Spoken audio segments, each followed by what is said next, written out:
রাত পোহালে আমার জায়ের সাথে আমার স্বামীর বিয়ে। আমার তার সাথে ডিভোর্স হয়নি, এমনকি আমি আমার স্বামীর ঘর ছেড়েও কোথাও যাইনি এখন পর্যন্ত। আমি আছি আমার রুমে। বিয়ের 9 বছর হতে চলেছে, এখনও নিঃসন্তান। সমস্যাটা আমার স্বামীর। ওনার শুক্রাণুর সংখ্যা 2%। অনেক চিকিৎসা করেছি, কিন্তু লাভ হয়নি। বিয়ের 3 বছরের মাথায় যখন জানতে পারি তার কখনো সন্তান হবে না, সে মানুষটা সারা রাত আমাকে জড়িয়ে ধরে কেঁদেছে। আমাকে বলেছে আমি যেন তাকে ছেড়ে কোথাও না যাই, এবং কথা দিয়েছিলাম যাব না। এরপর ভালোই দিন যাচ্ছিল, শাশুড়িও আদর করত। কিন্তু একদিন আমার ভাসুর হঠাৎ ঘুমের মধ্যে ব্রেন স্ট্রোক করে মারা যায়। তারা আলাদা বাড়ি করেছিল, সেখানে থাকতো। আমার ভাসুর মৃত্যুকালে 12 বছরের একটি ছেলে এবং 3 ও 5 বছরের 2 মেয়ে রেখে যায়। আমার যা ছিল ভীষণ সুন্দরী এবং ভীষণ অমায়িক ভালো মানুষ ছিলেন। তার যে 3টা বাচ্চা দেখে বোঝাই যায় না। তাদের সংসার 18 বছরে ছিল। আমার ভাসুর মারা যাওয়ার পর থেকে মেয়ে 2টা আমার কাছে থাকতো এবং বেশিরভাগ সময় আমার যা আমাদের বাড়িতে থাকতো। আমার শাশুড়ি আগে আমাদের সাথে থাকতো। ভাসুর মারা যাওয়ার পর কয়েকদিন ওখানে ছিল, তারপর যাও চলে আসে আমাদের বাড়িতে। বাড়িটা আমার স্বামীর করা ছিল। আমার শ্বশুরের জায়গার ওপর 1 তলা বাড়ি করেছিল আমার স্বামী। আমার জায়ের মেয়েরা আমার স্বামীকে আগে ছোট বাবা বলে ডাকতো, এখন শুধু বাবা বলেই ডাকে। আমার ভাসুরের মোটামুটি টাকা পয়সা ছিল, আর্থিক অভাব ছিল না। তারপরেও আমার স্বামী এবং আমি তাদের যথেষ্ট দেখতাম। ভাসুর মারা যাওয়ার পর থেকে বাচ্চাগুলো আমার স্বামীকে ছাড়া কিছু বুঝতো না। আমি বিষয়টা আমলে নিয়েও নেই। আমার দিন বাড়ির আঙিনায় হাঁস মুরগি গরু লালন পালন করায় চলে যেত। আমি ঘরের সব কাজ করতাম। আমার ভাসুর মারা যাওয়ার পর রাতের বেলা আমার স্বামী ভাসুরের মেয়েদের সাথে থাকতো, কারণ ওরা বাবার জন্য কান্না করত। তখন আমার বিছানায় এসে ঘুমাতো। আমার বিছানাটা এত বড় ছিল না। তখন ওরা 2 জন সহ আমার স্বামী খাটে শুলে আমি নিচে ঘুমাতাম। এর কয়েকদিন পর 12 বছরের ছেলেটা এসেও আমার স্বামীর সাথে ঘুমাতো। আমি তখন অন্য রুমে ঘুমাতাম। এভাবে আস্তে আস্তে দূরত্ব তৈরি হলো। আমার ভাসুর মারা যাওয়ার বছরখানেক পার হওয়ার পর খেয়াল করলাম আমার শাশুড়ি আমাকে তেমন দেখতে পারে না। সব কিছুতে বড় ভাবিকে প্রাধান্য দেয়, এবং আমার স্বামীও আমাকে গুরুত্ব দিত না এবং সময় দিত না। সব কিছুতে ভাবি ভাবি করত। আমার বড় যা হচ্ছে আমার শাশুড়ির বোনের মেয়ে। আমার শাশুড়ি তার বোনের মেয়েকে আনছে তার বড় ছেলের জন্য। আর আমার স্বামী আমাকে পছন্দ করে পারিবারিকভাবে বিয়ে করছে। এজন্য অবশ্য প্রথম আমার শাশুড়ি আমাকে তেমন পছন্দ করত না। ভাসুর মারা যাওয়ার বছর পার হওয়ার পর তারা আবার তাদের বাড়িতে চলে গেল, সাথে আমার শাশুড়িও গেল। আমি একা হয়ে গেলাম। আমার স্বামী বাজার করে দিত। রাতে বেশিরভাগ সময় ওখানে থাকতো। আমি থাকতে পারতাম না, কারণ আমার গবাদি পশু ছিল। একটা সময় শুধু সকালে কোনো কাজ থাকলে আমার এদিকে আসতো আমার স্বামী, এমনি আসতো না। আমিও চুপচাপ সহ্য করেছি, কারণ ঝগড়া করলে আরও ঝামেলা হতো এবং মারামারি হতো। এখন মাসেও আসতো না, তাই আমিও আর কিছু বলতাম না, শুধু বুঝতাম মানুষটা আমার আর নেই। একদিন আমার শাশুড়ি আর আমার স্বামী বাড়িতে এসে বলে, তুমি জানো আমার ছেলের কখনো বাচ্চা হবে না। আমার বড় ছেলেও মারা গেছে। আমি চাইছি বড় বোর সাথে আমার ছেলের বিয়ে দিতে, সাথে 3টা সন্তান পাবে। আমাকে 3 লাখ টাকা দিবে, আমি যেন চলে যাই। যদি থাকতে চাই থাকতে পারবো, এরকম বলল। আমি ততদিনে বিষয়টা আন্দাজ করতে পেরেছি এরকম কিছু হবে। আমি আমার স্বামীকে কিছুই বলিনি, কারণ তার সাথে আমার এক আকাশ সমান অভিমান জমা হয়েছিল। আমি গরিবের মেয়ে, একটা অসুস্থ মা আছে, আর ভাই একটা আছে, বউ নিয়ে থাকে। আমি জানতাম এখান থেকে চলে গেলে আমার আর বিয়ে হবে না কোনো ভালো জায়গায়। আমি চুপচাপ মেনে নিয়েছি। শুধু বুকে ব্যথা হতো আর কলিজা মুচড়াতো। কোনো কান্না আসতো না। অনেক কাঁদতে চাইতাম, কিন্তু কান্না আসতো না। নামাজের বিছানায় কান্না আসতো না। তারপর আমার স্বামী আমাকে বলে, তোমাকে কোনো দিন আমি অবহেলা করব না। আমি কিছু বলিনি, শুধু হেসেছি। আমার শাশুড়ি একজনকে পাঠাইছে বাজার থেকে শাড়ি আর কিছু সাজানোর জিনিস কিনে আনার জন্য। আমার স্বামী আর শাশুড়ি তারপর চলে যায়, কারণ পরের দিন তাদের বিয়ে। ওরা চলে যাওয়ার পর কান্না আসে নাই, শুধু আমার গরু, ছাগল আর মুরগিগুলো জড়িয়ে ধরতাম একটু পর পর। আমার মাকে বিষয়টা বলেছি শুধু। মা বলেছিল, মারে একটু সহ্য করে পড়ে থাক, কই আসবি বল। তোর ভাইয়ের নুন আনতে পান্তা ফুরায়। আমার ভাই বিষয়টা জানতে পেরে আমার শ্বশুর বাড়িতে আসে আমাকে নিয়ে যেতে। বলেছে, তোকে ভিক্ষা করে খাওয়াবো, চল আমার সাথে। কিন্তু আমি যাইনি, কারণ আমি জানি ওখানের ফিউচার ভালো হবে না। এরপর তাদের বিয়ে হলো। আমার স্বামী এখানে আর তেমন আসেও না। সপ্তাহে আসে, আমার সাথে কথা বলে। আমি তেমন কথা বলি না, কাজের অজুহাত দিয়ে দূরে সরে সরে থাকি। উনি আমার সাথে শারীরিক সম্পর্ক করতে চাইলে বিভিন্ন সমস্যা দেখায়, তখন রাগ করে চলে যায়। মাসে 15 দিনও আসা বন্ধ করে দেয়। মন চাইলে বাজার পাঠায়, না হলে পাঠায় না। আমিও কিছু বলি না, কারণ গরুর দুধ, ডিম, লাগানো টুকিটাকি সবজি বিক্রি করে আমার পেট চলে। মাকেও দিতাম। ভাইয়ের জন্য পাঠালে ভাই রাগ করত, নিত না।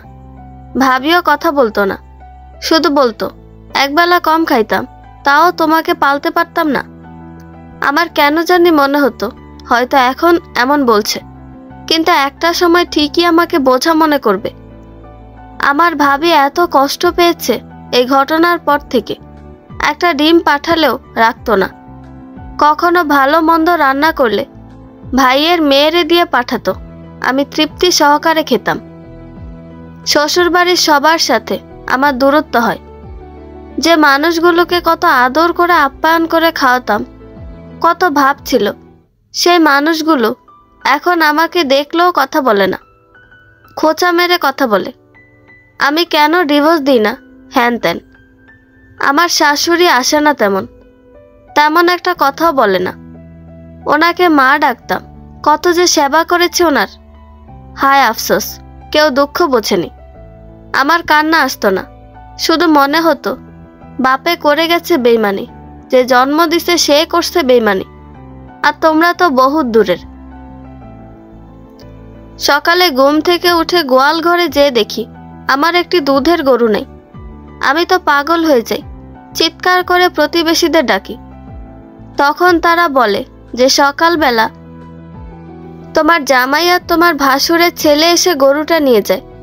আমি পাশের প্রতিবেশীকে আমার হাঁস মুরগি গরু দেখতে বলে কোনো রকমে বোরকা পরে ওদের বাড়িতে রওনা দিই। ওদের বাড়িতে গিয়ে দেখি গরুটা জবাই করে মাংস কাটতেছে। আমি চিৎকার দিয়ে কান্না করে উঠি। আমার শাশুড়ি আমাকে বলতেছে, কালা এখানে নাটক করতে আসছে। আমার স্বামীকে বললাম, আমাকে বলতা গরুটা কেন নিলা। আমার স্বামী আমাকে বলল, আমার যা ইচ্ছে তাই করব, তুই বলার কে। আমি কাঁদতে কাঁদতে বাড়ি চলে আসি। ওই গরুর মাংস দিয়ে আমার ভাসুরের মেজবানি দিয়েছে, আর এটা ওদের গ্রামের সবাইকে নিয়ে খেয়েছে। আমার প্রতিবেশীদেরও দাওয়াত দিয়েছে।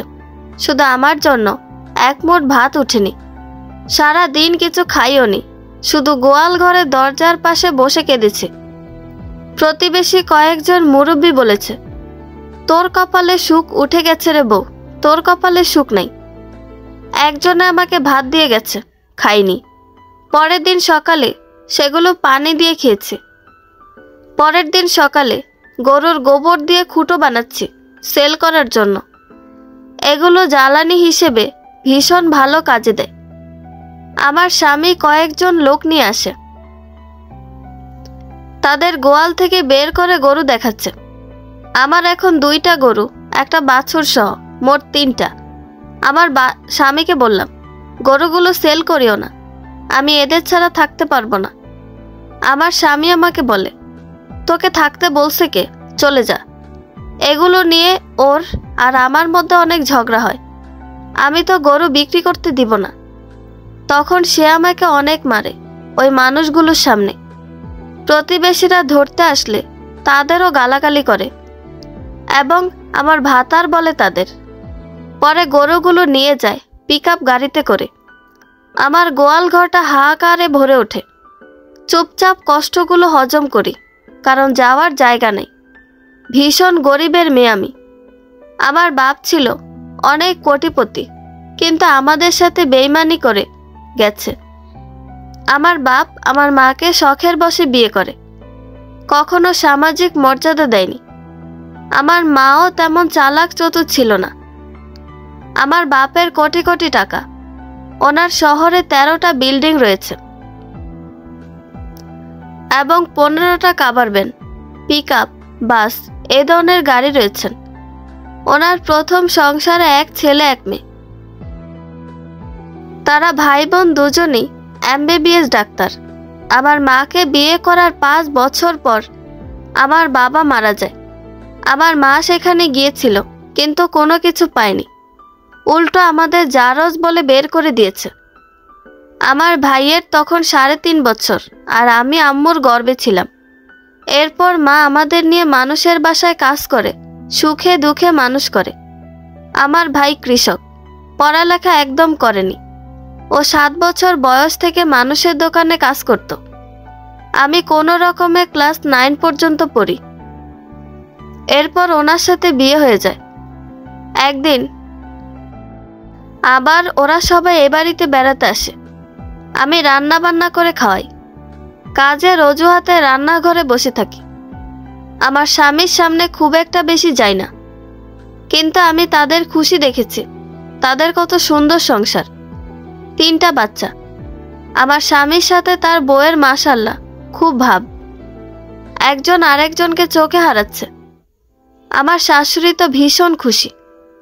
দেখে মনে হলো তাদের কত সুখী পরিবার।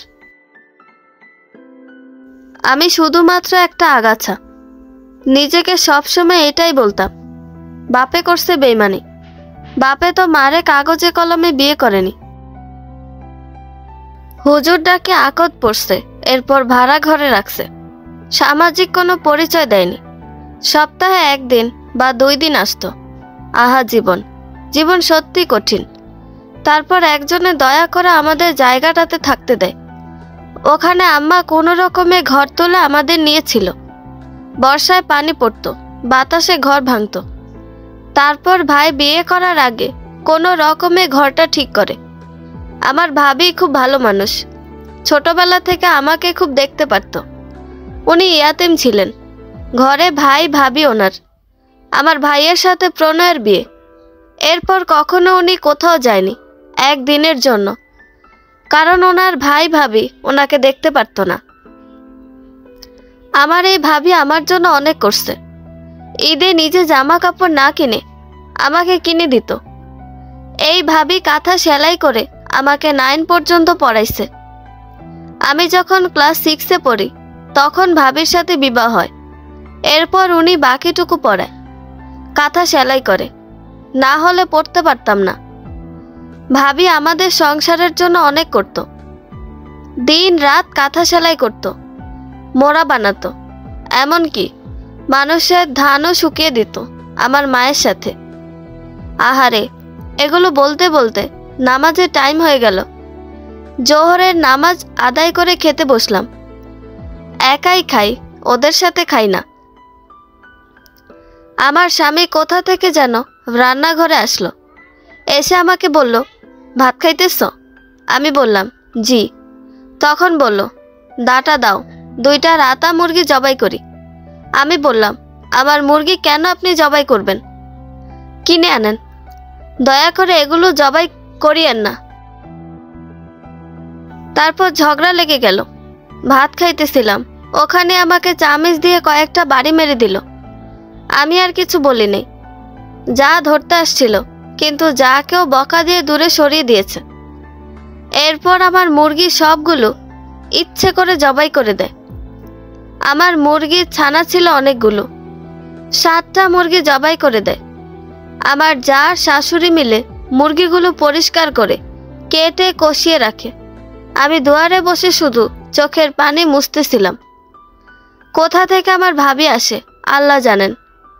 এসে আমাকে চর মেরে বলে, তোরে মাইনষের মায়ের খাইতে কইছিলাম, কত কষ্ট করে খাওয়াই পড়াই মানুষ করছি, এই অমানুষগো অত্যাচার সহ্য করার জন্যে? কুত্তার বাচ্চাগুলোর ওপর গজবও পড়ে না। বাজার বাচ্চা আমার বোনের জীবনটা শেষ করে দিছে। এরপর আমার শাশুড়ির সাথে তুমুল ঝগড়া। আমার শাশুড়ি আর স্বামী মিলে আমার ভাবি আর আমাকে মেরে বাড়ি থেকে তাড়িয়ে দেয় এবং প্রতিবেশীদের সামনে আমাকে মেরে 3 তালাক দেয়। আমাকে মারছে, দুঃখ নাই, কিন্তু আমার ভাবিকে মারল। এটার জন্য লজ্জায় ঘৃণায় আমি শেষ। আমি আমার ভাবি থেকে পা ধরে মাফ চাইলাম। ভাবি বলল, দৌড় বাল, মাফ কেন চাইবি, আল্লাহ বাঁচাইছে। আজকে এই কাহিনী না হলে তুই জীবনেও আসতি না। পরে তোর লাশটা নিয়ে কাঁদতে হইতো। জীবন সুন্দর, আমি মরি যাইনি, আমি তোরে পালমু, তুই আমার ছানা। সালিশ বসে গ্রামে, সেখানে আমি তেমন কোনো বিচার পাইনি। শুধুমাত্র 20,000 টাকা দিয়েছিল সালিশে আমাকে। আমার ভাবি আর ভাই আমাকে বলছে, এই টাকা যদি আমি নিই তাহলে যেন আমি ঘরে না ঢুকি। এরপর আমি গ্রামের সালিশের মধ্যেই বলছি, আমি তো এমনিই গরিব, আমি না হয় তোদের মতো মানুষদের এই 20,000 টাকা দান করলাম। গ্রামের সালিশ প্রধান আমাকে বেয়াদব বলল। আমি নাকি বেয়াদব মেয়ে, এমন মেয়ের সাথে নাকি সংসার করা যায় না। কারণ সালিশ প্রধান টাকা খেয়েছিল ওদের থেকে।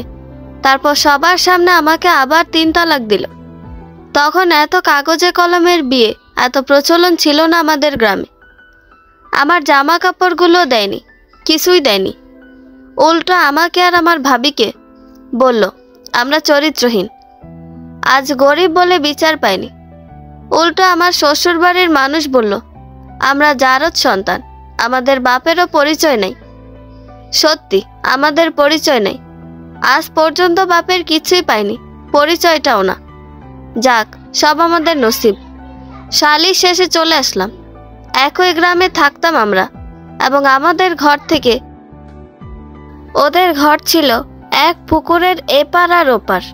আমার যাদের ঘর আমাদের ঘর থেকে হেঁটে গেলে 10 মিনিট লাগতো। নিজেদের ঘরে চলে আসি। 2 রুমের ঘর ছিল আমাদের।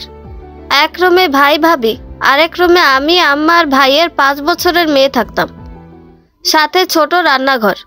কিন্তু ভাত খেতাম আমাদের রুমটাতে। আমি চলে আসার পর অনেক কান্না করি, কলিজায় অনেক ব্যথা হতো। আজ শ্যামবর্ণের বলে আমার জীবনটা এমন। ঘরে বসে কাঁথা সেলাই করতাম, মানুষের দান শুকাতাম, কেউ কোনো কাজের জন্য ডাকলে করে দিতাম, মোড়া বানাতাম, শীতল পাটি বানাতাম।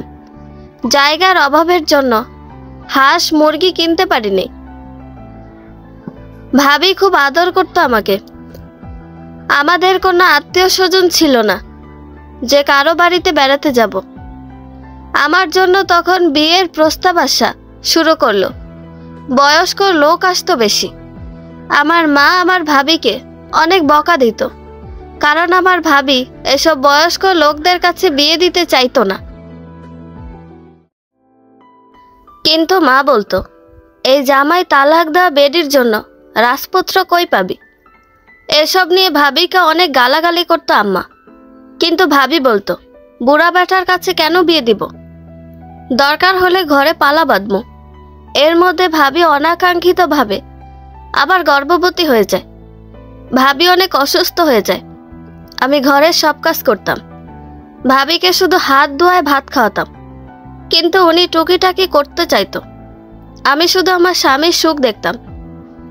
অনেক সুখে আছে ওরা।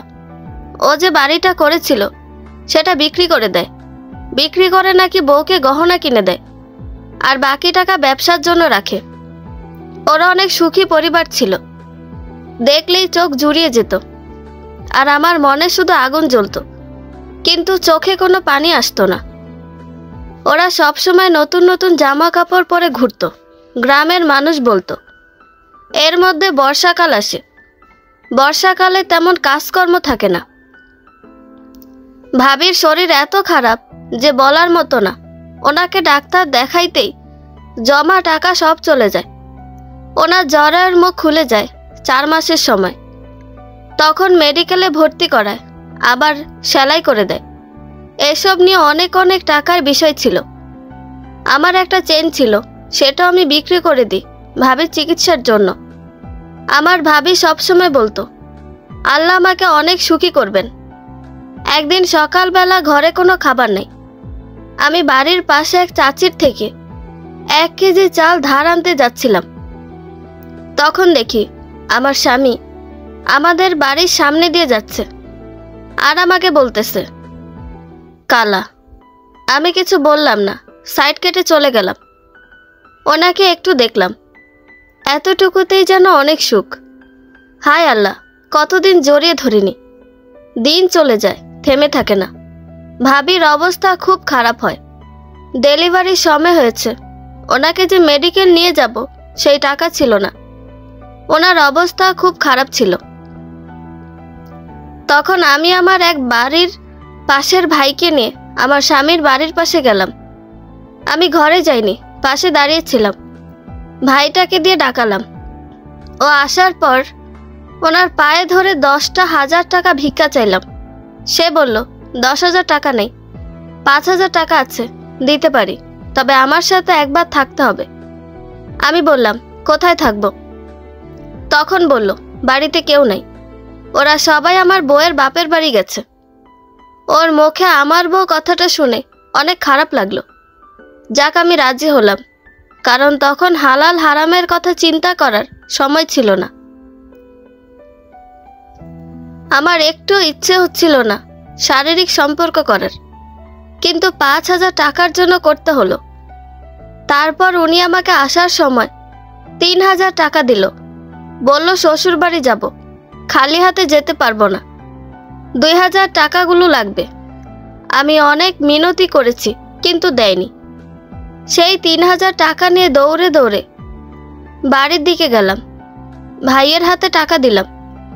ভাই আর আমি ভ্যানে করে ভাবিকে মেডিকেল নিয়ে গেলাম। কিন্তু আফসোস, হাসপাতালে ঢোকার পরপরই ডাক্তার ডেলিভারির জন্য নিয়ে গেল। ডেলিভারির সময় একটা পুত্র সন্তান জন্ম দিয়ে আমার ভাবি মারা যায়। আমার ভাবির খুব ইচ্ছে হয়েছিল গরুর মাংস দিয়ে ভাত খাওয়ার, কিন্তু আফসোস, খাওয়াতে পারিনি। হাসপাতালে বিল আসলো 6,000 টাকা। পুরো টাকা দিতে পারছিলাম না বলে আমার ভাবির লাশ আর ছেলেকে দিচ্ছিল না। পরে হাতে পায়ে ধরে গ্রাম থেকে চাঁদা তুলে 5,000 টাকা দিয়ে ভাবির লাশ আর ছেলেকে আনলাম। ছেলেটা খুব কান্না করতেছিল। আমার চোখে যেন পানিরা বিদ্রোহ করছে, তারা আসতেছেও না। পরে গ্রামের চাঁদার টাকা দিয়ে দাফন কাজ শেষ হলো। আমার ভাইয়ের ছেলেটার জন্য যে দুধ কিনবো সে টাকাও ছিল না। পরে ঘরের কলসি বিক্রি করে 17 টাকা দিয়ে 1 কেজি দুধ কিনি। অভাব যখন দুয়ারে দাঁড়ায়, প্রিয়তমার শোক তখন ভুলে কাজে বের হতে হয়। ভাবি মারা যাওয়ার 2 দিন পরে আমার ভাই কাজে যায়। ভাই কাজ থেকে ফিরলে বাজার আনে, আর ঘরে আগুন জ্বলে। টাকার অভাবে ভাবির 4 দিন কুলখানের মিলাদও পড়াতে পারিনি। আমার ভাবি মারা যাওয়ার পর আমার শ্বশুরবাড়ির লোকজন বলে, অনেক মুখ চলতো, দূর হইছে, ভালো হইছে। যাক, সেসব আমেলে নিই নাই আমি। চাষ করে আর সংসার চলে না আমাদের।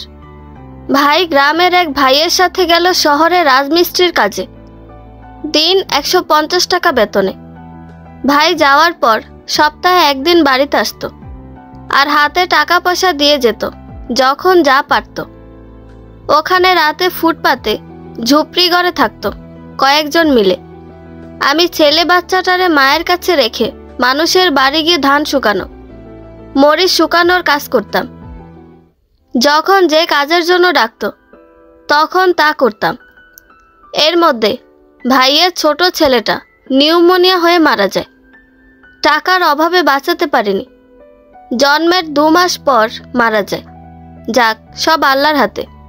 ও মারা যাওয়ার 7 দিন পর 5 তলা বিল্ডিং রং করতেছিল আমার ভাই সহ আরো কয়েকজন মিলে। সেখান থেকে রশি ছিঁড়ে আমার ভাই সহ আরেকজন মারা যায়। আমার ভাই জায়গায় মারা যায়, মাথা ফেটে মস্তিষ্ক বের হয়ে যায়। আমার পরিবার সবার বিদায় বেলা এসেছে। আমার শাশুড়ি গ্রামের রটায়। ওনার অভিশাপে নাকি আমাদের জীবনগুলো এমন হয়েছে। ওনাদের অভিশাপ নাকি অনেক কিছু সাথে সাথে ফলে যায়। আমার ভাইয়ের মৃত্যুর সংবাদ আমার মা সহ্য করতে পারে না, মানসিক রোগী হয়ে যায়। ঘরে দড়ি দিয়ে বেঁধে রাখতে হতো। দড়ি দিয়ে বেঁধে আমি কাজে যেতাম আর ভাইজিটাকে পাহারা দিতে বলতাম। একদিন কাজ থেকে ফিরে দেখি মা নাই। ভাইজি ছোট মানুষ, বাচ্চাদের সাথে খেলতেছিল। মাকে খুঁজতে খুঁজতে বাজারে গিয়ে পেলাম। এরকম প্রায় সময় মা ঘরের বাইরে চলে যেত, উদা হয়ে যেত। পরে খুঁজে বের করতাম। মা পাগল হোক আর ছাগল হোক, মা তো মাই, তাকে তো আর ফেলে দেওয়া যায় না। এভাবে বছর পার হয়, মা সুস্থ হয় না। রান্নার জন্য পাতা আর লাকড়ি খুঁজতে আমার ভাইজি জঙ্গলের দিকে যায়। যেখানে একটু গাছপালা বেশি, সেখানে একটা সাপে কামড় দেয়। আমি মানুষের বাড়িতে কাজে যাই। সকালের দিকে খবর পাই আমার ভাতিজিকে সাপে কাটছে। তাড়াতাড়ি বাড়িতে যাই। ওখান থেকে প্রতিবেশীদের সাহায্যতে ওঝার বাড়িতে যাই, কিন্তু বিষ নামাতে পারে না। ভাইজি আমার আল্লাহর কাছে চলে যায়। ভাইজি একটা নতুন জামা চেয়েছিল, কিন্তু আফসোস একটা নতুন জামা তাকে দিতে পারিনি। দোয়া করি আল্লাহ তোদের জান্নাত দিক। এই দুনিয়ায় সুখ পাস নাই, ওই দুনিয়া আল্লাহ সুখ দিক। ভাইজি মারা যাওয়ার পর ভীষণ অসুখ হয় আমার। তারপর থেকে কাজকর্ম তেমন করতে পারতাম না। আমার স্বামীদের অবস্থা অনেক ভালো, অনেক বড় লোক, খুব সুখে আছে। আমার শাশুড়ি মারা যায়, ভাসুরের ছেলেকে বিদেশ পাঠায়। আল্লাহ ওনাদের অনেক সুখ দিয়েছেন। দোয়া করি আল্লাহ আরো সুখ দিক। তারপর কিছু মনে রাখতেও পারতাম না, ভুলে যেতাম সব। এভাবে বাড়ি বাড়ি কাজ করে অনেক বছর কাটাই। মার আমার কোনো রকম পেট চলতো। এরপর মাও মারা যায়, আমিও বৃদ্ধ হই, অসুস্থ হয়ে যাই। কাজকর্মে জোর পাই না। এদিকে যাদের জায়গায় থাকতাম তারা নাকি বাড়ি করবে, এজন্য জায়গাটা থেকে উচ্ছেদ করে দেয়। এরপর শহরে আসে ভিক্ষা করি। ভিক্ষা করে জীবন যায়। এখন আর আগের মতো হাঁটতে পারি না। জানি না ওপরওয়ালা কখন ডাক দেয়। এই দুনিয়ায় তো সুখ পেলাম না, এবার আল্লাহ যদি জান্নাতে সুখ দেন। বন্ধুরা, গল্পটি ভালো লেগে থাকলে একটা লাইক করে দিবেন এবং গল্প সম্পর্কে কোনো মতামত জানানোর থাকলে কমেন্ট করতে পারেন। নতুন নতুন আরো গল্প শোনার জন্য চ্যানেলটি সাবস্ক্রাইব করে পাশেই থাকবেন। ধন্যবাদ সবাইকে, ভালো থাকবেন।